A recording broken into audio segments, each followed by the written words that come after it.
you see many dogs that can become like robots, and especially juniors dogs, which I understand what it's like to be a junior and to just love training your dog, because I have so many memories of just stacking my dogs and working my dogs, and it was fun for me. So we did a lot of it.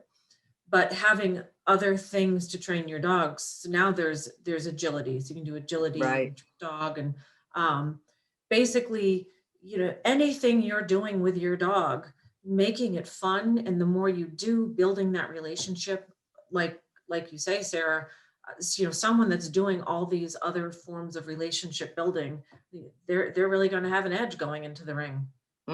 Absolutely. It leads over to all basically the foundation of our world in showing dogs. As I said before, our seasoned show dogs that are out competing, you know, they're very well trained. People are so impressed that we have them at the end of a 6-foot lead with that beautiful freestand, and they're just awesome. And they never pull, and but we have to remind them it took a while to get there. Um, that is a training process that people who have the dogs living in their home with them, they own them, they can get there. The downside to that, and I carry this over quite a bit over into the junior situation, is when I do see them training and training and training, and I think that's wonderful. They're working very hard at achieving a perfected performance.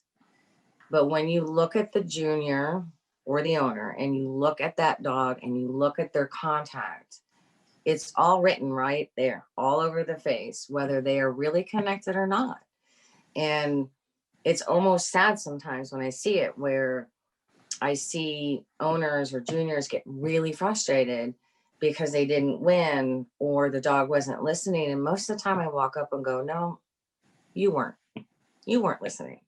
Your dog was trying to tell you something was up. You just didn't figure it out. Now, outside the ring, we see so much more. And so, inside the ring, they see something different. But it's the same process is, if you're in there training and you're doing it where you're both enjoying it, that your dog is not miserable through it, there's going to be a connection. But if you burn out that connection, that's when you're going to start struggling for those wins as well. So it's like, it's one big picture we keep working on all the time. So when you say burn out that connection, are you referring to overtraining? Very similar to it. One of the things that I have dealt with, and since I do teach handling classes, and so teaching the owners the connection with the dog, and also I teach a lot of juniors as well. And so my observation in a lot of situations, and this actually goes over to handlers is part of it. We become so robotic in what we're trying to achieve.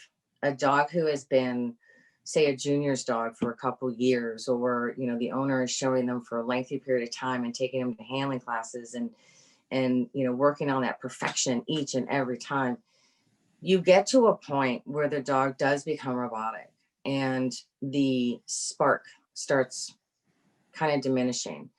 And to be honest with you, most of the time it comes back on us because we actually did that to them. We neglected to reward where we needed to reward. We neglected to praise where they needed to be praised. But above all, we neglected to kind of reach out to them, touch them and say, good job, bud, and give them the credit because they're working for you. At that point, you've trained them to that level. Let them know that they're doing the right job.